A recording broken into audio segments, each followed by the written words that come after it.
Boa noite, nossos amigos e irmãos navegantes. É um prazer estarmos aqui mais uma vez, dessa feita. Privilegiado da noite, somos nós. Nós estamos aqui com o pastor, reverendo, doutor, mestre, teólogo André Anéas. André Anéas. Só ratificando aqui, houve um erro de português, mas nós vamos melhorarmos, tá bom? Privilégio, prazer tê-lo conosco, pastor. Alegria, Rossan, tá aqui. Obrigado pelo convite e bora para esse papo aqui. Bora para o bate-papo. Nós vamos estar entrevistando o nosso pastor, perguntando sobre a sua carreira ministerial. Eu tô no ministério, né, já há bons anos aí, aproximadamente 10, se não me falha a memória aí. Comecei lá na Igreja Batista no Sumarezinho, Igreja Batista Mundo Novo agora, né? Alguns anos já teve essa mudança de nome lá perto da Leopoldina. E eu estava fazendo um curso básico ainda de teologia lá na faculdade de Perdizes, né? E comecei a trabalhar como pastor voluntário lá. E, enfim, aí fiz meu bacharelado, né? E em 2019 eu passei a pastorear a Igreja Batista em Quitaúna, em Osasco, né? Tô lá aproximadamente indo para 6 anos de ministério, né? De trabalho, uma pandemia no meio do caminho aí, né? Logo que eu cheguei na igreja em 2019, 2020 ali já estourou a pandemia, né? Nada fácil. Nada fácil, foi um baita desafio. E a gente tem trabalhado, tem pastoreado, tem ensinado, tem feito bastante coisa lá na nossa comunidade. Muito bem. Pastor Batista formado, né? O Batista é formado, né? O pentecostal é consagrado, chamado, vocacionado. Também tem alguns formados, né? Lá na nossa tradição batista, né? A gente tem culto de consagração ao ministério pastoral também, né?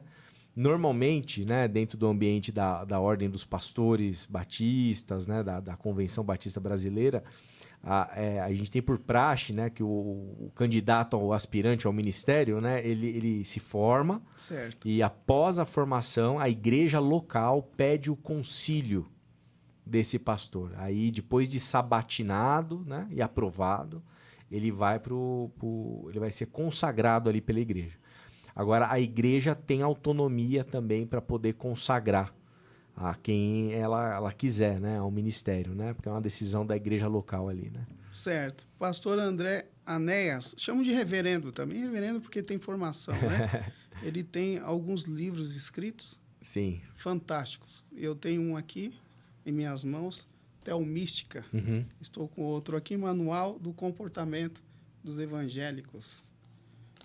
Vai dar uma briga boa isso aqui, né, pastor? Bora lá, então. Vamos para a página 40. Eu fiz alguns rascunhos para perguntar acerca disso aqui para o senhor, que nós possamos entender melhor. Vamos começar por Marco Vanini. Página 40, 41. Ele diz o seguinte: a mística, de fato, é a vida do espírito, sobre a qual pode-se tentar uma fenomenologia, mas com certeza não uma sistemática. Os mestres ensinam, e não é por acaso que é a vida, e não os livros que propiciam o ensinamento mais nobre. Sim, o que o senhor tem a dizer sobre teomística, né? Esse texto, né, Teomística por uma espiritualidade da vida, é o resultado da minha tese de doutorado.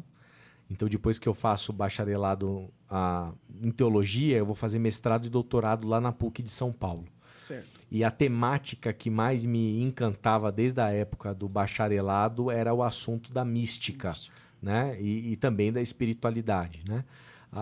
E mística, né? Acho que é importante dizer, né? Sim, mística é um termo técnico, acadêmico, que a gente utiliza para poder nomear esse fenômeno, né? Essa experiência que a gente faz de Deus. Por isso que a gente fala de experiência de Deus, né? Experiência de Deus. Então, o que isso significa?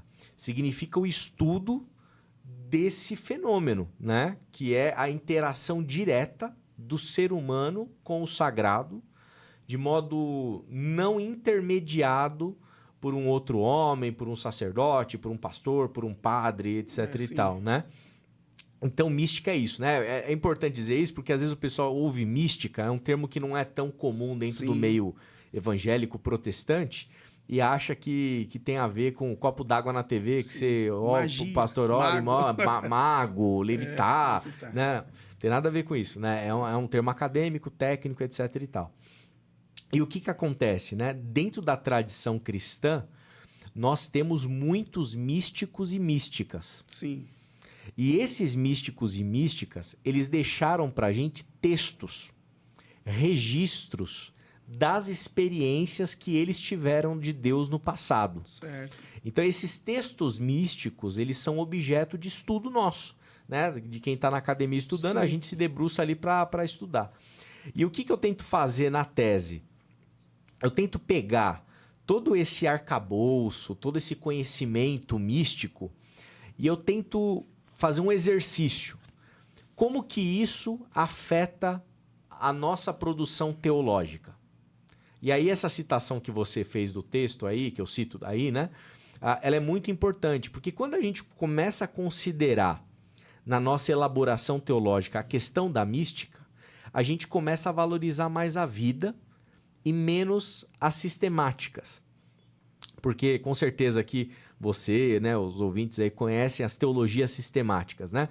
E elas são muito Uma alfinetada de propósito aqui no total. texto. Né? Elas são muito fechadinhas, elas são muito certinhas, elas são muito corretinhas, Dentro da caixinha, né? E eu falo isso com respeito. Eu sou professor de teologia sistemática, dou aula de teologia sistemática, mas me parece óbvio que a teologia sistemática não dá conta de tudo. Por quê? Porque quando a gente pensa a nossa experiência de humanos, de seres humanos, a gente não consegue explicar tudo que a gente vive e experimenta com a lente da razão. Sim. Né? O racionalismo, que é o principal alvo da crítica de todo o trabalho, ele não dá conta de tudo.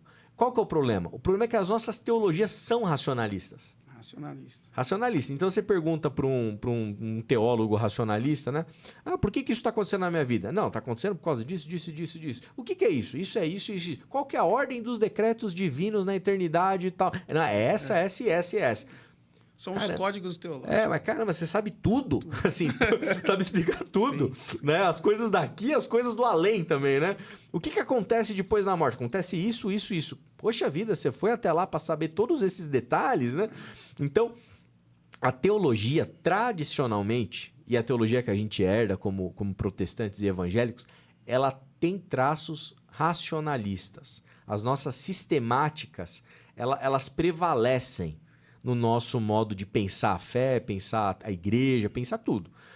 E aí, quando você coloca a mística nessa engrenagem, a coisa ela se dissolve, porque ela denuncia que essa teologia sistemática não dá conta de tudo. Então, por isso que o texto aí, a sua citação é muito importante, né? Ou seja, a vida fala mais. E o que é a vida? É a experiência. Experiência. Então, exemplo muito, muito claro, né? O que ensinou Paulo a lidar de um modo diferente, por exemplo, com João Marcos? Quando ele discute lá com o Barnabé, né, ele tem uma encrenca, ele fala assim, o João Marcos não é muito importante para mim, tchau, né? E despreza meio o menino, né? Sim. Quando ele vai para 2 Timóteo, que é a carta dele já mais envelhecido, ele fala assim, Timóteo, traz o João Marcos de volta, ele me é útil e tal. O que produz esse amadurecimento, essa mudança? Não são os livros, é a maturidade da vida. Provavelmente o Paulo passou por muitas coisas, né? Para fazer com que ele amadurecesse, mudasse, né? Então, a vida ensina muito, né? Então, os místicos valorizam isso, né? Por isso de uma espiritualidade da vida. Sim, é interessante. Quando eu adquiri esse livro do senhor, eu achei ele importantíssimo. Porque eu costumo dizer que existem 3 mundos, né? O mundo acadêmico, que é bem distante do mundo eclesiástico, por algumas denominações e alguns motivos. Enfim, e o mundo missiológico, né? O convívio no campo, na missão do falar de Jesus, né? Sim. E nós vamos adentrar em mais alguns assuntos que o senhor já falou aí, que estava nessa pauta. Na página 41, nós vamos citar também um personagem aqui importante, Leonardo Boff. Leonardo Boff, ele destaca o caráter comunitário da experiência cristã. Não é isso? Perfeito. O senhor cita aqui. Sim. Experimentar Deus não é pensar sobre Deus, mas sentir Deus com a totalidade do nosso ser. Uhum. No meio pentecostal, a gente diz assim, aceitou Jesus, foi convencido pelo Espírito Santo. E não tem como também pronunciar isso, né? É um sentimento. É esse que é o ponto, né? A religião, grosseiramente, né? E a teologia que a religião utiliza, ela é uma ferramenta para ajudar a gente a explicar as coisas. Né? Então, a gente usa da teologia, das categorias teológicas para explicar. O cara se converteu, eu dou nome, ele se converteu, ele se regenerou, né? Ele está num processo de santificação, etc e tal, né? Ele nasceu de novo, etc. Bom, qual que é o problema disso? O problema é que quando a gente fala da experiência que nós, enquanto seres humanos, temos de Deus, a gente, na verdade, a gente está falando de algo que não é de se nomear.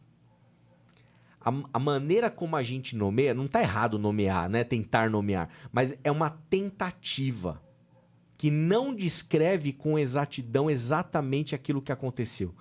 A religião, ela é tentada a padronizar, a normatizar, como se todo mundo que se convertesse da mesma forma, como se tudo fosse igual para todo mundo. Experiência única. Experiência única, padrão. Não, isso não existe experiência enlatada, né? Não existe, não é série, né? É uma coisa artesanal. E isso passa por essa questão que o senhor comenta, né? Ou seja, a experiência ela implica numa incapacidade da linguagem dar conta daquele cara. Exemplo, né? Acho que o Rubem Alves vai ajudar a gente muito nisso, né? O Rubem Alves vai dizer o seguinte, por exemplo, quando você se apaixonou, né? Se apaixona. Uma mulher, né? Se apaixona. Se alguém perguntar o que você está sentindo, o que você responde? A gente tem dificuldade, né? Eu me lembro quando eu tava namorando com a minha esposa, né? A gente ia combinar de sair, de jantar junto, de ir no cinema, sei lá. Eu lembro que a minha esposa, a gente brincava que a gente tomava 3 banhos cada um, assim, para se arrumar. Aquele sentimento de borboleta no estômago, né? Aquela ânsia. E uma vez a gente tava sentado numa mesa com os amigos, né? Conversando, né? E a gente tava lá naquele momento da paixão, namoro e tal. E aí o pessoal conversando com a gente e a gente viajando, né? E aí o pessoal falou pra gente assim, vocês dois estão em outro lugar. Se alguém perguntasse pra mim o que eu tava sentindo, eu não ia nem perder tempo pra responder. Porque não é de responder, não é de dizer. A experiência religiosa, a experiência de Deus, é como se você tivesse se apaixonado por Deus. É essa sensação. Essa coisa da subjetividade, do interior da alma humana, em que faltam palavras para descrever. Exato. É quando você vai para aquele culto, por exemplo, e você sente que Deus falou com você alguma coisa, né? Ou você vê lá a pessoa chorando. O que ela tá... O que você tem para explicar daquilo lá? O que ela pode explicar? Ela não está interessada em explicar. Ela está interessada em vivenciar a experiência, né? Sim. Então, a religião, o que ela acaba fazendo? Ela tenta ficar explicando e padronizando todas essas coisas. Então, eu diria que ela tenta abafar a experiência. Por quê? Tem um motivo para isso, né? É porque é muito perigoso. Nos fale. É muito, não nos esconda nada. É muito perigoso. Conte-nos tudo. Como que você conduz tudo. uma instituição religiosa sem padronização, sem normatização, sem controle do que está acontecendo, né? Eu me lembro que eu tive uma experiência numa comunidade, eu era muito novinho lá, né? E eu me lembro que um casalzinho chegou assim pro pastor e falou assim, olha, a gente tá sentindo no coração de Deus de ajudar aquele casal, aquela família que tá com necessidade ali. Era uma igreja muito rica, muito rica. E o casal falou que estava sentindo de Deus. E o pastor virou para eles e falou assim, olha, mas a nossa visão aqui é focar nos mais ricos, não é cuidar desses. É a padronização. A carta de Tiago na dele. Não, nada. Mas é a normatização. Então você abafa a experiência, porque a experiência pode subverter a organização das coisas. Sim. Né? Eu costumo dizer, quando eu estou em uma briga e eu estou quase sendo nocauteado, eu digo assim, todo verberar sobre Deus, ele é vago. Uhum. Né? E quando a gente está discutindo a questão da letra pura, E o camarada, mas Deus, eu acho que Deus não. Aí ele chama Deus pro assunto, ele apelou, no meu ponto de vista. Porque ele não teve mais subterfúgio. Sim. Porque realmente não tem como concluir tudo isso, né? Então, dentro de alguns fenômenos religiosos, da página 22, e a experiência mística, bora lá. Eu fiz uma resenha, uma pequena resenha aqui, sobre o literalismo bíblico, né? O querigma, né? Patos, o ruá e o teólogo. Antes disso, deixa eu fazer uma pergunta. Dentro da inspiração bíblica, ela foi divinamente inspirada por Deus. Isso é uma escola. Ela é a palavra de Deus. Eu acho que a questão da inspiração é um consenso, né? Dentro da tradição cristã, de todas as vertentes possíveis, é difícil quem negue que a Bíblia é inspirada. Sim. A questão é como a gente explica essa inspiração. Essa inspiração, tá. E a outra vertente é que ela contém a palavra de Deus. A inspiração, que ela é. Ela é a palavra de Deus. Não, ela não é. Ela contém a palavra de Deus. Né? Dentro dessa questão bipartida, encaixa essa pergunta nossa, da teomística, né? A Escritura tem o quê? A inspiração divina e as experiências dos homens. E como trilhar por esse caminho? Então, é uma questão até chegar no teólogo. É uma questão de compreensão, né? O que é a Bíblia? Né? A Bíblia é uma coletânea de 66 livros, escrito por inúmeros autores, em tempos distintos, em contextos distintos, contexto sociológico, contexto econômico, contexto cultural, político, etc, etc, etc, né? Sim. Essa é a natureza do texto bíblico, né? Ela é uma coletânea de vários textos com vários gêneros literários, tem poesia, tem narrativa, principalmente narrativa e poesia, né? Tem legislação, tem lei, etc, etc, etc. E dentro da tradição cristã se entende e compreende que ela é inspirada, ou seja, que esses textos eles têm um caráter para os cristãos sagrado. Esse é o querigma dos apóstolos? Não, o querigma é a proclamação do evangelho. Certo. É a proclamação, aquilo que é anunciado dentro da comunidade de fé. Porque você tem algumas coisas, né, nesse processo, né? O Karl Barth, que é da onde você está falando sobre a questão de contém a palavra de Deus, ele é de tradição reformada, ele não é liberal, ele combate o liberalismo, ele inclusive rompe com os professores liberais dele, só que ele não é também fundamentalista. Sim. E o que ele tenta fazer, né? Ele tenta explicar a tríplice dimensão da palavra de Deus. Porque qual que é o problema? Quando você fala assim, a Bíblia é inspirada, joia. É quando você fala assim, a Bíblia é a palavra de Deus. Então tá bom, a Bíblia fala que a gente não pode comer a carne de porco. Você come, Rossan, carne de porco? Come. Então, bem passadinha é boa. Percebe? A palavra de Deus fala que não pode comer. Não pode, né? A palavra de Deus, ela tem leis específicas sobre a questão da terra. Sim. Quando a gente olha lá no jubileu, né? A gente vê lá, por exemplo, no ano sabático e no ano do jubileu, que toda a terra tem que ser retornada ao dono original 50 anos atrás. Que era 50. A gente não faz isso. Certo? E nem Israel fez isso. Então, Israel fez isso, né? Então, você tem uma série de elementos... Nem pretende fazer. Nem pretende fazer. Se você pegar o Salmo, se não me falha a memória, o Salmo 37, né? Que no finalzinho ele tá falando que tá com saudade de Israel, etc e tal. E chega no finalzinho ele fala assim, que os seus filhos sejam lançados contra as rochas. Palavra de Deus. Ele está desejando que os babilônicos, assim, os babilônicos lancem os próprios filhos, crianças, sejam mortas nas rochas. Percebe? Então, não basta falar que é a palavra de Deus. Tem que explicar o que isso significa. Então, o Barth tenta explicar. Outros teólogos tentam explicar. O Calvino tenta explicar. Se você me permitir, eu explico o que o Calvino disse e o que o Barth disse. E se o senhor puder, dentro dessa questão, falar sobre o cânon. Uma certa feita, eu vi um irmão falar cânon, o outro repreendeu. Ele disse, não é cânon, é canon. Ô, louco. É Falei, cânon, pai, não, eu tô com o professor, então vamos tirar as dúvidas, porque né, não sabe falar o português e quer ensinar o... Pois é. Né? Então, o senhor acha que o... Não é o senhor acha, é uma pergunta. O cânon, ele faz com que fique dentro da caixinha a teologia? Não. Porque correm para eles, né? A sistemática corre para ele. Não, o cânon é um processo histórico. Existe um processo de canonização. A canonização, a sistemática corre para ele. Fala dos livros apócrifos, fala dos livros que foram aceitos, enfim.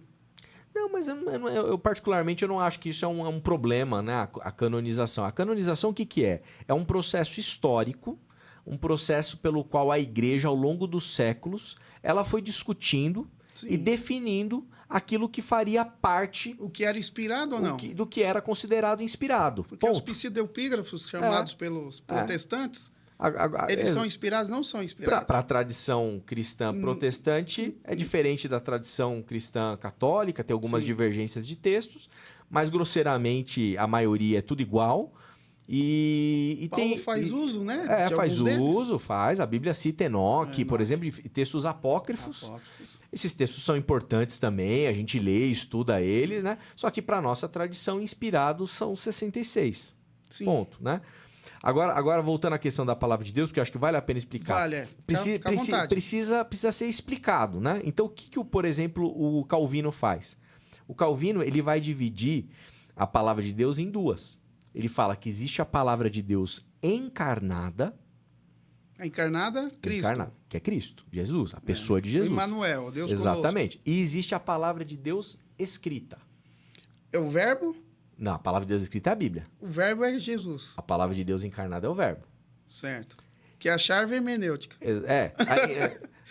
Então, assim, né? Existem uma maneira. Sim. Ele diferencia. Uma pedagogia, né? Exatamente. Então, poxa, com a palavra de Deus encarnada, eu tenho que lidar de um jeito.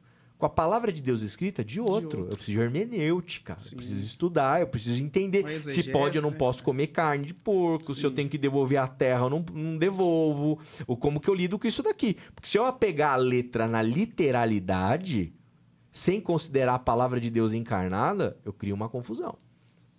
O Barth, que bebeu, obviamente, dessa tradição reformada, inclusive de Calvino, lia Calvino mesmo, tem um monte de reformado que não sabe nem leu Calvino.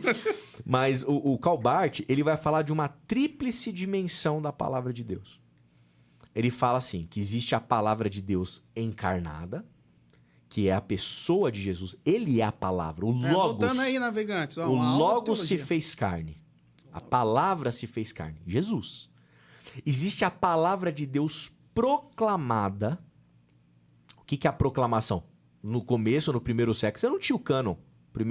Não tinha oralidade. Cânon. Oralidade. Os apóstolos proclamavam, a igreja, a comunidade de fé proclamava o evangelho. Essa proclamação não tem texto. É importante frisar, não tem texto de Novo Testamento. Essa palavra oral proclamada é palavra de Deus. E tem uma terceira dimensão, que é o registro, que é a palavra de Deus escrita, que na medida em que ela testemunha da palavra de Deus encarnada, ela é palavra de Deus também. Percebe como tem uma sofisticação, uma complexidade? Então não basta você pegar na letra e dizer assim, a vírgula é palavra de Deus. Se é palavra de Deus a vírgula, você tem que seguir a vírgula. Por que você não segue? Porque você tem uma complexidade, você precisa orquestrar essas coisas todas para poder ter uma compreensão apurada, adequada, equilibrada, saudável. Senão vira uma loucura. Vira uma loucura, né? É interessante. Então é importante entender isso, né? Sim, e essa enxurrada de transliterações também bagunça um pouco o meio de campo. Bagunça. As discussões... Não menosprezando o trabalho do agiógrafo, não é isso, né? Do tradutor, daquele que vai lá, não é isso. Não, mas nós temos às vezes a necessidade, né? Eu acho que quem atrapalha é o ser humano mesmo, que está com as traduções na mão ali, cria polêmica onde não precisa criar, né? Mas só para fechar um outro detalhe do raciocínio, né? É importante, na teomística, o que eu tento enfatizar? Que o caráter das escrituras é que ela é uma coletânea de testemunhos de homens e mulheres que fizeram a experiência de Deus. Isso é muito importante a gente entender, né? É mais ou menos um esforço intelectual com a revelação, né? Exatamente. Popularmente, comumente falando. Porque inspiração, aí tem os conceitos de inspiração, né? Inspiração não é psicografia, não né? Não é psicografia. Inspiração, o que é? Há um sopro do Espírito, uma participação de Deus num processo, mas há absoluta participação humana, né? O humano participa com a sua cultura. Por que o grego do Paulo é melhor que o do de Pedro? Pô, mais polido, né? Polido. Pô, ora, eles são pessoas distintas. A humanidade deles tá presente no processo redacional, né? Sim. E tudo bem. Isso não tem que tirar a fé de ninguém, né? Sim, E a questão da chave hermenêutica aqui foi bem polêmica, está um pouco para frente, mas eu vou só dar uma instigada aqui. A chave hermenêutica é uma experiência em si, com o divino, com a deidade, com Jesus, com o verbo. O que acontece, né, Rossante? Eu vou tentar responder mesclando um pouquinho sobre a questão da mística e da tese, né? Qual que é o ponto? Quando a gente fala de experiência de Deus, a gente tem que pensar o seguinte: que Deus que eu estou experimentando? Então, vamos lá, vamos recortar. Então, não é qualquer Deus, é a experiência de Deus no cristianismo. O que significa eu experimentar Deus no cristianismo, na fé cristã, na tradição cristã? Significa eu experimentar o Deus que é revelado na pessoa de Jesus. Na pessoa de Jesus. Porque se a gente parar para pensar quem é Deus, Paulo vai dizer de maneira muito enfática: Deus habita em luz inacessível. Olho nenhum viu. Porque Deus, ele não pode ser um objeto que eu calculo a altura, a profundidade, que eu meço quanto cabe nele. Deus não pode ser descrito pela minha linguagem de maneira categórica. Porque se porventura eu achar que eu consegui descrever Deus para você, o que eu estou descrevendo para você, sabe o que é? Um ídolo. O ídolo, ele é resultado da imaginação humana. Deus não. Deus está para além daquilo que a gente consegue imaginar, compreende? Porque para ele ser Deus mesmo, Deus de fato, eu não posso conseguir dar conta dele. Sim. É por isso que ele precisa o quê? Se revelar. A revelação, o que ela é? Ela é a decisão desse Deus que é totalmente outro, de se mostrar um pouquinho para mim e para você, para nós todos. Sim. Na tradição cristã, qual é o ápice desse processo? O máximo que a gente consegue saber a respeito da pessoa de Deus. Hebreus capítulo 1, de 1 a 2. Outrora Deus falou pelos profetas, falou de outras maneiras, mas hoje ele nos falou por meio do Filho. Interessante. Então, qual que é o máximo que eu consigo conhecer de Deus? E é pouquíssimo perto do tamanho do que Deus é. É aquilo que está revelado na pessoa do nosso Senhor Jesus Cristo. Sim. Jesus de Nazaré. É na humanidade dele, do que está relatado nos evangelhos, que eu consigo aprender quem Deus é. E a gente tem que se contentar com isso. Jesus disse sobre Deus, né? Ele disse que ele é amor. Amor. Né? Ele é espírito. Amor foi João, né? Mas ele sinalizou amor, né? Todo instante com a amor, vida. Né? Então, como que define o amor, o espírito? O que é amar o próximo? E o bom, ser bom. O que é ser bom? O que é amar o próximo? A pergunta que faziam para ele. Amar o próximo, ele conta a parábola do bom samaritano. O nosso próximo é o nosso eu estendido. Aí, no mundo acadêmico, diz assim, o amor de Deus é o amor ágape. Tá, ágape. E daí? Não tem mais? Fala mais, porque o que é ágape? No grego... No final das contas, é sobre... E espírito tem, e a questão do pneuma, tem uma mãozinha lá grega nisso tudo, né? O senhor professor, o senhor sabe disso. Sim. No cânon lá. Sim, exatamente. As porque traduções... alma, né? Aí vem a questão, tem muita coisinha. Aí vem essas coisas metafísicas, querer dissecar o ser humano. Mas o que a gente precisa saber da pessoa de Jesus e aprender com ele é o quê? Que a maneira como ele viveu, a maneira como ele agiu, aquilo que ele falou, aquilo que ele fez, aquilo que ele ensinou, é ali que está a nossa compreensão de quem Deus é. Entendi. Então, é na pessoa de Jesus que eu tenho, como você está chamando, uma referência, um paradigma.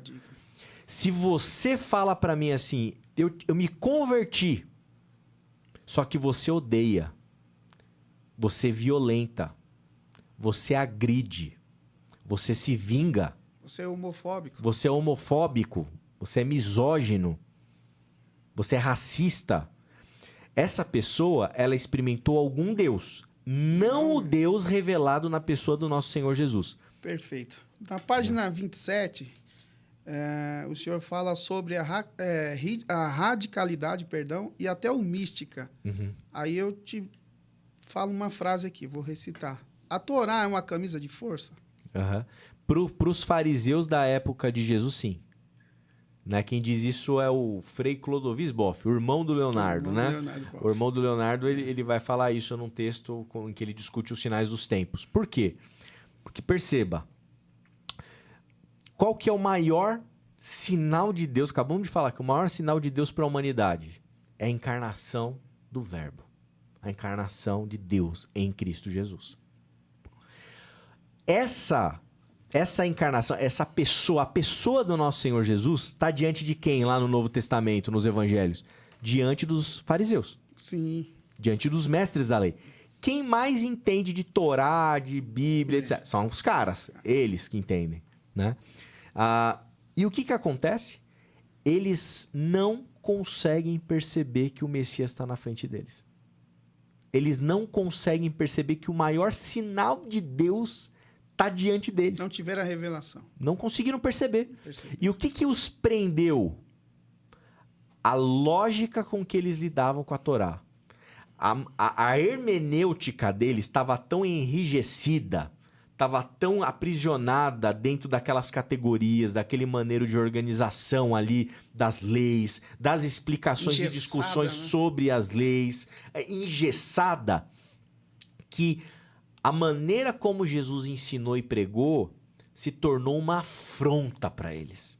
E eles não foram capazes de perceber que Jesus era o maior sinal de Deus. Eles foram zelosos da própria astutícia, a sabedoria que detinha. Da própria sabedoria, né? Entre aspas, deles ali, né? Humana, né? Das sistemáticas. Sim, eles estavam presos nas sistemáticas deles. Então é nesse sentido que a Torá se torna uma camisa de força para eles, né? Certo. E eles invariavelmente não conseguem se abrir para experimentar o novo de Deus. De Deus. Na página 29, o senhor cita Tertuliano e João da Cruz. A fé é cega e amordaça? A fé amordaça? A fé cega e com mordaça? A fé é cega e com mordaça? Não entendi. Dentro desse parâmetro que nós estamos falando, da mística, da experiência, né? A questão da fititis ratio, a fé e a razão. O senhor acredita que sobre eles e sobre nós, nosso tempo contemporâneo, cristianismo, a fé cega acaba amordaçando porque a própria pessoa e os demais, porque ela vai proclamar a fé, né? O que acontece? É querux que fala, a proclamação, sim, o anúncio. Depende, né? Depende como que isso é orquestrado, né?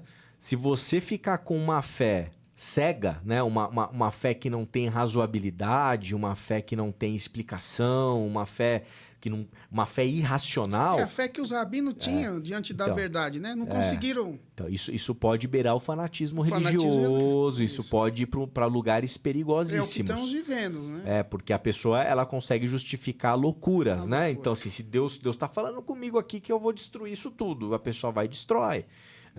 Sabe? Então, isso é um lugar perigoso. O outro lado também é perigoso, né? O racionalismo, né? Então, tudo eu explico com razão. Os dois extremos, eles são ruins. Todo extremo, né? Então, até o mística, a minha proposta aí, o que é? É uma via do meio, na verdade, né? É uma via em que a gente entende a fé como algo supra-racional. Ou seja, ela pode se ancorar na razão para explicar coisas, mas ela entende que a razão não dá conta de tudo, né? Certo. Nós falamos interessante. Eu fiz um rascunho aqui, minha resenha, mas nós já fomos falando de alguns assuntos que aqui estão, né? Sim. A questão da oralidade, já citamos, na página 33, a escrituralidade, né? Esses dois aspectos. As escrituras ditadas do céu, uma coleção, o senhor já citou, de testemunhos e experiências de Deus, né? A qual, infelizmente, os rabinos não tiveram, ou felizmente para nós, né? Também Dentro não é. da dispensação, Também né? é complexo ali também, porque Jesus lidou com um grupo específico de rabinos, de fariseus, né? Também a gente tem que tomar muito cuidado para não generalizar, Sim, né? sim. Todos os fariseus pensar. Não, com que Jesus. Digamos assim, que o tipo ideal, né? Esse arquétipo, né, de religioso que a gente tem ali no Novo Testamento, ele é complicado do jeito que a gente está falando. Verdade. Sobre a intolerância em nome de Deus, É. na página 34, né? Sim. A humanização de Deus, na página 37. Nós vivenciamos isso. Né, porque qual é o meu ponto, Rossan? A teologia ela pode ser usada como arma de violência. Eu uso a teologia... está sendo usada. Está sendo usada. Por muitos. Exatamente. Eu uso a teologia para poder pregar intolerância, para ser sectário, para oprimir, para manipular, para enganar, para ludibriar, para matar, etc e tal, né? No passado mais, graças a Deus pelas leis modernas que protegem a gente, né? De algumas coisas extremadas, né? Mas eu não tenho dúvida, né? Que se alguns que convivem, né, no nosso mundo contemporâneo pudessem, acenderiam fogueiras e queimavam pessoas. Sim, né? a caça às bruxas, né? Exatamente. Mas ainda existem as perseguições de outras formas, com outra roupagem, né? E usando novamente a teologia para endossar. É onde estão os protestantes, né? O que a gente precisa entender? Que teologia é uma atividade humana. Teologia não é revelação de Deus. Tá certo? É um labor humano. É um labor, uma atividade que a gente faz. E muda. Teologia muda. Teologia de Lutero, não é, a gente mudou já um monte de coisa, né? E por aí vai, né? Ela evolui, ela passa por transformações, né? O problema é quando a gente acha que a minha teologia ela é igual à revelação. Entendo. Aí, meu amigo, dá aí uma a bagunça, né? Aí fica perigoso, hein? Fica perigoso. E então, na teomística, o senhor tenta vir como um farol em relação que o transcendente ele acaba invadindo o imanente, ou através da imanência, né? Aí existe aquela experiência porque que divino-humana, posso dizer assim? Divino-humano, sim. Mas por que isso é sustentado? Porque a experiência de Deus que a gente faz é aqui nessa vida. Nas tradições místicas, o místico não é alguém que fica trancafiado dentro de um quarto orando, esperando ir para o céu. Não é um monge também. Pode ser, mas os monges, eles também não ficam trancafiados e tendo experiências espirituais distantes do cotidiano. Isso é equívoco. A gente tem essa visão equivocada. Porque na monge tibetano, lá perto das estrelas, longe de tudo. Mas na tradição cristã, a experiência mística, ela leva o ser humano para a vida. Ela leva o ser humano para a existência. Não é só para dentro, Não para é só fora. para dentro. É para dentro, mas é uma experiência que acontece dentro, mas que ela irradia para a existência. Então, experimentar Deus tem a ver com lavar louça. Experimentar Deus tem a ver com trabalho. Experimentar Deus com lazer. Lava louça. É o amor. A experiência de Deus tem a ver com a vida, com as alegrias, com as tristezas, com tudo que a gente experimenta na existência. Só que quando a gente passa por uma experiência mística e considera esse tipo de espiritualidade, o nosso olhar ele muda. As coisas elas não são só coisas, né? Uma brincadeira com o filho não é só uma brincadeira com o filho, tem algo de eterno acontecendo ali. Né? A hora que a gente senta para comer e dá graças, não é só comida. Tem a provisão divina ali nos sustentando. Quando a gente vai assistir o São Paulo no Morumbi, né, o melhor time do mundo, né, ganhar e jogar, tem algo de Deus ali, sabe? Porque Deus tá presente, né, no cotidiano, né, em tudo, né? Então, essa que é a ideia, né? É interessante o nosso bate-papo. Aqui na página 57, nós iríamos falar de Eusébio de Cesareia, mas o senhor já comentou. Minto, na página 63. Na 57 é o mundo do texto e o mundo do leitor. Aí eu problematizo um pouco com Paul Ricoeur, aí o senhor comentou a questão das experiências, né, do labor que tem que existir, né? Aí nós adentramos na questão das cruzadas, na página 65, as peregrinações, aos ouvidos surdos, da página 66, onde eu falei a fé vem pelo ouvir, né? Sim. Tudo isso daí, tem um trecho acho que no primeiro capítulo, né, em que eu tento mostrar as violências Sim. que aconteceram Perfeito, tô me lembrando. ao longo dos séculos, né? De igreja, de cristandade, né? As Tem cruzadas, nada a a ver Inquisição, com a marcha para Jesus a hoje, intolerância, né? Tudo isso aí foi muito Porque agressivo, nas né? cruzadas eles pensavam que estavam fazendo um bem para Deus. Em nome de Deus. Você queima é? a pessoa, você queima o herege, volta pra casa e dorme É a tranquilo. jihad, né? E Então. aí tá tudo certo. E aí eu questiono, que lógica é essa que faz essa pessoa promover esse tipo de violência, de intolerância, né? Que teomística é essa, né? Não é teomística nenhuma, né? Na verdade, ali é pura intolerância, né? Puro fanatismo. Só que a teologia, novamente, ela é usada. É a arma, é a ferramenta do mal ali, né? De tortura, né? De distorcer, né? A compreensão a respeito do divino. Certo. Então, vamos falar um pouco sobre a violência e a intolerância no nosso país, né? Uhum. Infelizmente, no Brasil contemporâneo. Em várias camadas, né? Infelizmente, nós defendemos e levantamos uma bandeira religiosa, né? Com crucifixo ou não. Uhum. Tem uns que abominam, outros dizem que é símbolo de salvação. Uhum. E a laicidade do nosso país. Como que eu bato no peito e posso pregar o evangelho em qualquer lugar e falo, o nosso país é laico e eu tenho direito. Mas eu não aceito a pluralidade. É uma ignorância, né? Infelizmente, né? A tradição batista, inclusive, né, que é da onde eu venho, ela valoriza por demais, né, a liberdade absoluta do indivíduo. O que é isso? Eu posso discordar 100% de você, mas eu morro para que você tenha a liberdade de ter a sua própria fé e de crer do jeito que você crê, né? Então, é uma traição ao protestantismo a gente ser intolerante com outras religiões no nosso país.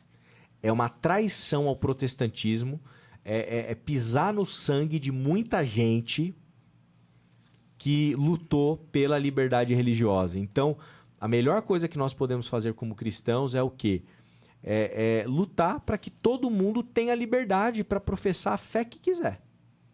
Porque quando a gente quer que o Estado ele tenha a nossa fé, quando é a nossa vez, tá jóia. E quando mudar e passarem a nos perseguir, aí a gente não vai gostar. E se eu prego o Brasil para Jesus?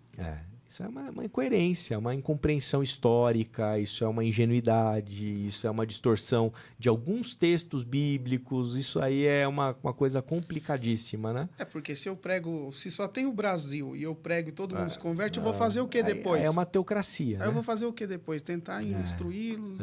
Aí acabou, não tem mais prazer de missão, porque todo mundo é cristão. Na página 74 do seu livro Teomística, o senhor aborda sobre a violência e intolerância religiosa no Brasil, né? No contemporâneo. E o primeiro exemplo que o senhor dá é a ortodoxia e a heresia. Né? Aí o senhor cita aqui Iago Martins, né? Um midiático. O senhor cita Caio Fábio na questão da chave hermenêutica, né? A questão dos hereges, essa briga, essa...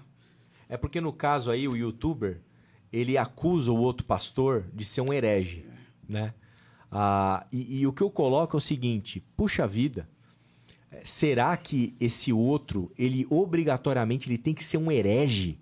Então, eu sou ortodoxo, o outro herege. Eu tô certo, absolutamente certo, o outro tá absolutamente errado. Será que não há nenhum ponto de convergência? Será que não há como estabelecer uma relação minimamente cordial e saudável?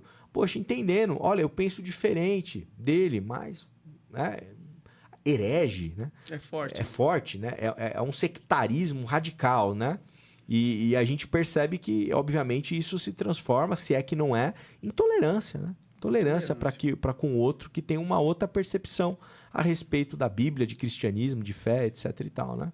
O senhor cita esse primeiro, né? Exemplo. Vem o segundo, posicionamento político. O senhor fala do Franklin Ferreira. Né? É porque são também outras afirmações que outros pastores, né? Dentre eles esse faz, né?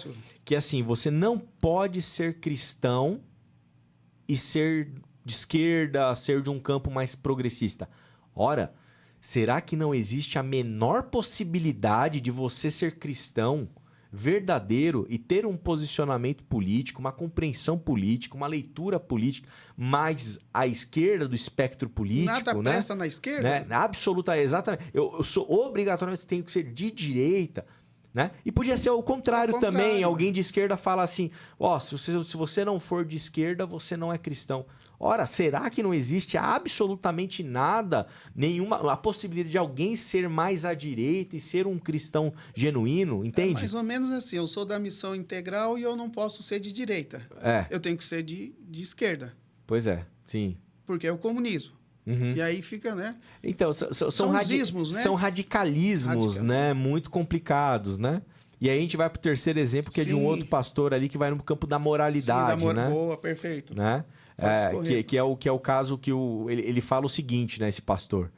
Ele diz assim, ó. Se você está namorando Sim. e não marcou a data do seu casamento, isso é pecado de lascívia. Você está em prostituição. Ora, será que não há possibilidade de você estar namorando e não ter marcado a data de casamento e não ser um condenado num tipo de pecado como o pastor descreve? Percebe como é violento, como é intolerante, como que é radical, né? Então, esses são alguns problemas do Brasil contemporâneo, Eu né? posso dar um adendo aqui? Claro. Dentro da moralidade, é óbvio que é tendenciosa. Não é só dentro do namoro ali físico, né? Mas da prostituição espiritual também. Sim. Uhum. Não é? Uhum. Tem um foco mais além, É. né? Um foco mais além. Rogando para si a santidade. Né? Então, assim, né? Do ponto de vista da religião, né? Da teologia, do Eu falei ponto o de nome vista... dos dois, eu vou falar o nome desse Fala, também. pode falar, É não tem o problema, tá pastor escrito Paulo aí. Júnior. É fonte, né? Pesquisa, é né? A pesquisa, gente isso aqui. analisa, É. Então, do ponto de vista político, do ponto de vista moral, tem Sim. muita intolerância, né, no nosso meio, né? Então a gente precisa Infelizmente. tentar encontrar caminhos para fazer uma teologia menos, né?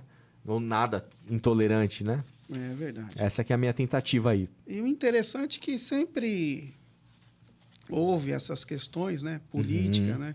Nós observamos quando começa a história da igreja, né? A questão dos romanos que Sim. tomavam conta da questão centro-poder político interno da Judéia, da Samaria, enfim, a cidade de Jerusalém, aí envolve o templo, e fica o sacerdote no sinédrio, né? No sinedrim, na sinagoga. E já existiam alguns grupos políticos, né?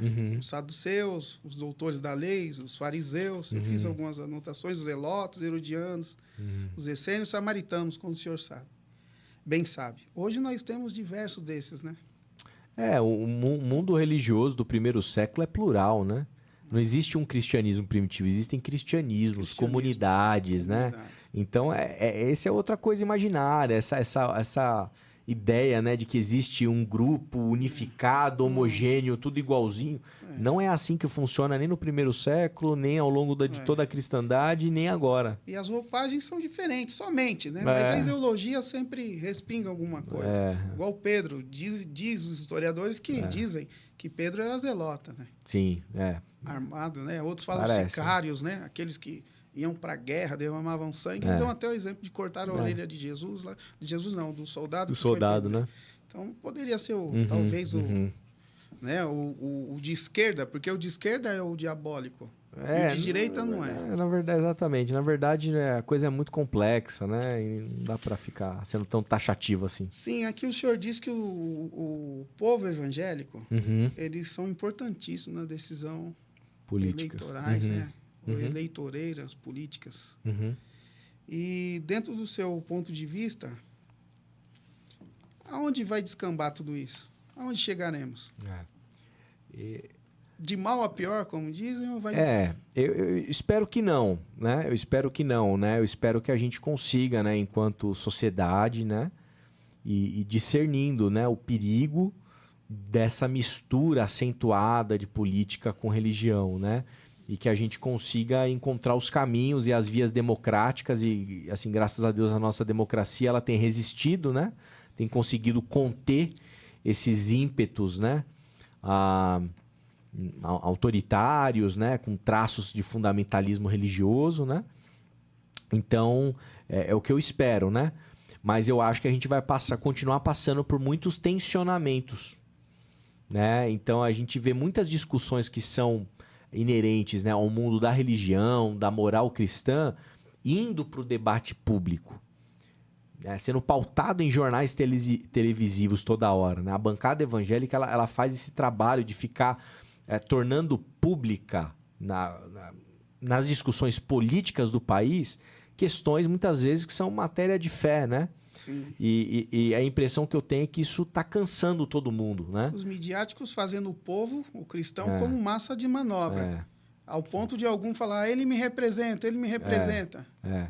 Então, eu acho que isso é muito perigoso. Isso está cansando todo mundo, né? Tanto é que até hoje mesmo, assim, em igrejas mesmo, pelo menos na minha comunidade, tem gente que fala, não aguento mais falar de política, né? Porque cansa, né? Estressa as pessoas, né?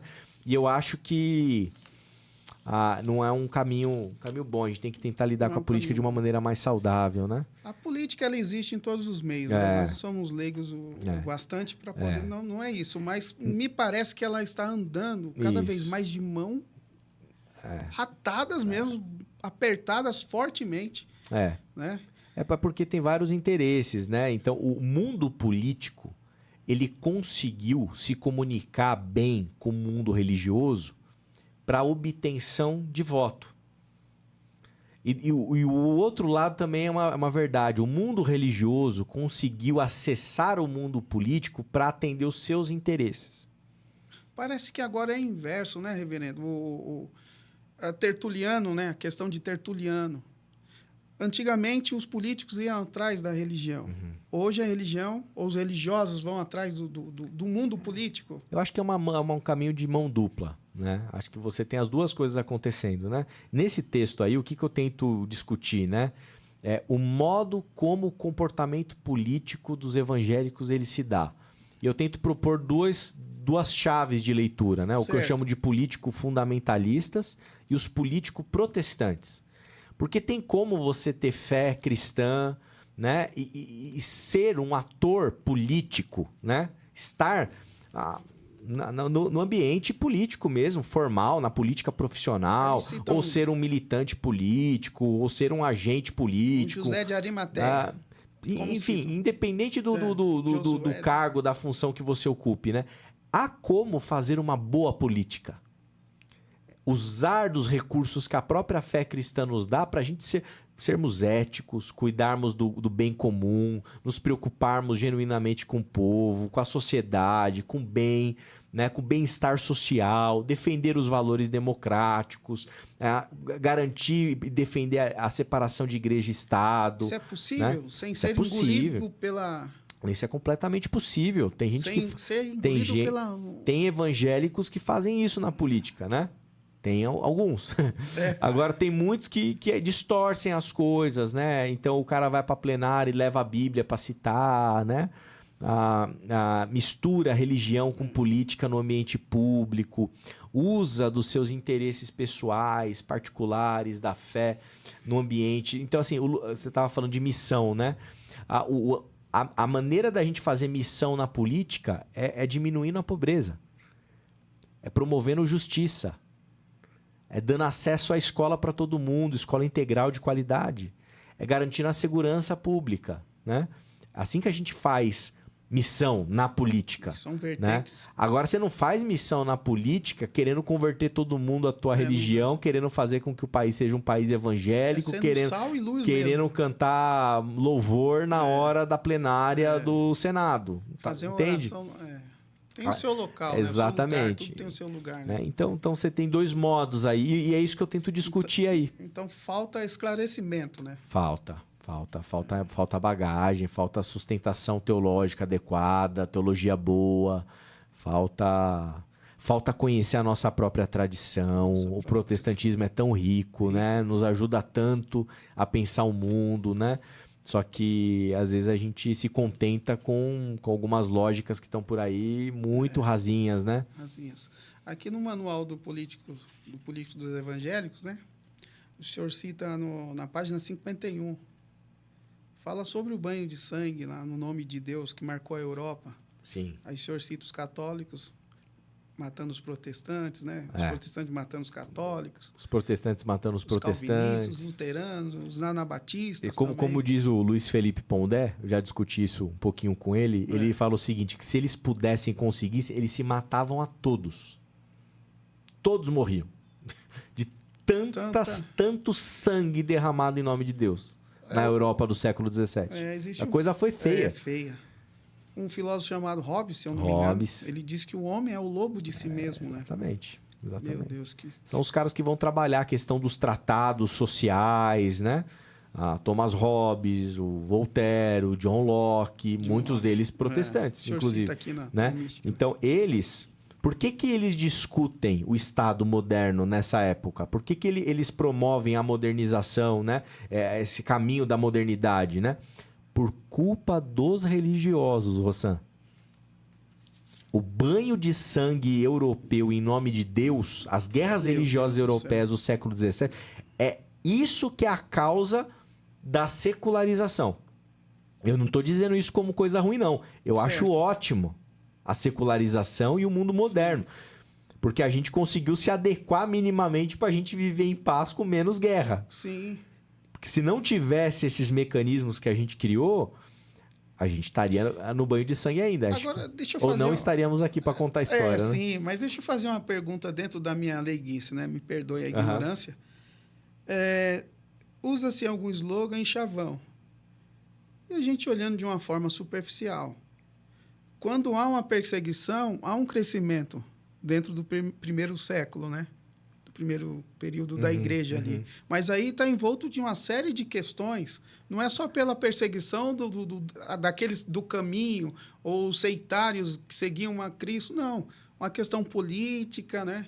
Que envolvia os seus dízimos, a religião, as suas ofertas, os impostos. Não é isso? No primeiro século, o que acontece é que você tem um império romano tirânico que oprime todo mundo. E os cristãos da época, não existia cristianismo. Era uma seitinha, uma seita do judaísmo, né? Sim. Eles foram muito perseguidos. Eu fiz por Roma, proposital, né? Porque tem uns canelinhos, eu tive uma revelação aqui. Mas tem que ter perseguição para o povo crescer, para o povo orar, mas não é nesse aspecto. O que aconteceu no século XVII é que o próprio povo cristão se tornou perseguidor. Inverteu. Porque o cristão não tem opção. Para você ser cristão de verdade, agora você bem ortodoxo. E Paulo passou por isso, né? Para você ser cristão de verdade, fiel a Jesus, ou você é perseguido, ou você sabe conversar com os outros. Tem um bom relacionamento. Você nunca é o que persegue. Entendi. Nunca é o que persegue. Deste lado, ser cristão perseguidor tem alguma coisa não errada. existe. Tem uma coisa gravíssima de errado. Que é o que aconteceu ao longo do tempo. Os cristãos que perseguiam católicos, os cristãos que perseguiam outros cristãos, porque era o luterano matando o calvinista, calvinista matando o luterano também. Percebe? Então, entre eles. Isso se tornou insustentável para a sociedade. Ninguém aguentava mais briga por conta de religião. Um mar de sangue. Exatamente. Então o Estado moderno, ele existe e ele é configurado e ele vai se configurando muito por conta desse problema religioso que existia. Sim. Interessante. É que a gente está permeando por vários assuntos, mas esse assunto que a gente começou agora envolve a questão escatológica, né? Eu abri aqui na página 61 e 60 a questão de fazer missão. Aonde eles usam lá o Mateus capítulo 6, o Pater Noster, né? Venha a nós o teu reino. Mas parece que não é o reino de Deus que eles querem, né? Quer embutir o reino deles. Né? Os políticos protestantes pensam praticamente, historicamente, como na tradição hebraica, né? Impunham a força, né? Armas. Na verdade, a Torá em uma mão e o fuzil na outra. Na verdade, nesse texto aí, os políticos protestantes eles trabalham a partir da categoria do reino de Deus, né? Certo. E portanto, eles tentam, né, na coisa pública, promover novamente a justiça, os valores do reino, né? E enquanto os políticos fundamentalistas, eles tentam fazer proselitismo religioso. Né? Então, são duas perspectivas bem distintas. Reverendo André, 5 minutos nós temos. Infelizmente, chegou o fim, né? Um bate-papo bacana, bem produtivo. E aí eu deixo para o senhor fazer as suas considerações finais, falar do Labtem. Legal, legal. Quero te agradecer pelo convite e dizer, né, para quem está nos assistindo aí, nos ouvindo, né, que eu coordeno, dirijo uma instituição teológica, o Labtem, que é o Laboratório de Teologia e Espiritualidade Mística. E lá a gente tem pós-graduação, a gente tem cursos livres de teologia e a gente discute muito esse assunto da mística, da espiritualidade. E em breve a gente vai ter uma grande novidade, que a gente vai ter uma pós-graduação para formação pastoral contemporânea. Muito bem. Né? Com os melhores professores que existem no Brasil e também fora do Brasil. Né? A gente vai ter gente muito gabaritada para estar dando essas aulas aí, gente como a Maria Clara Bingmer, a Ivone Guebara, o Jung Musung, para falar dos católicos. Do mundo protestante, a gente vai ter o Raimundo Barreto, que é professor em Princeton, ele vai estar com a gente vai ter o Vanderlei Rosa, que é o nosso parceiro lá da Faculdade Unida, professor de História, né? Magali Cunha, Cláudio de Oliveira Ribeiro, enfim, só gente boa. E fica aqui o meu convite para vocês conhecerem o Labtem, né? A Laboratório de Teologia e Espiritualidade Mística. E a gente está com 20% de desconto em todos os nossos cursos por causa da Black Friday, mas tem que correr. Só os 10 primeiros alunos de cada turma do ano que vem que vão conseguir esse desconto. O endereço do senhor? Online? Online, André Anés, né? Anés. Você vai me encontrar no Instagram, você vai conhecer lá também a comunidade de fé que eu pastoreio, a Igreja Batista lá em Quitaúna, em Osasco, né? A gente também tem lá um trabalho com uma organização do terceiro setor, o Espaço Cultural Quitaúna. Perfeito. Você também pode encontrar nas mídias sociais o trabalho que a gente tem realizado e vai ser muito bom dialogar com todos vocês aí. Deus abençoe, senhor. Muito obrigado. Amém. Um privilégio muito grande. Que Deus possa abrir as portas e usá-lo como instrumento nesses últimos dias da igreja, falar de escatologia na face da terra. Os nossos irmãos que nos acompanharam, os navegantes, que Deus abençoe vocês. E comentem, que nós vamos estar sorteando um dos 2 livros, tá bom? E aí vamos estar comentando acerca de outros livros que o pastor reverendo, o doutor André Anés, tem contribuído com o reino. Que Deus abençoe e até o próximo programa.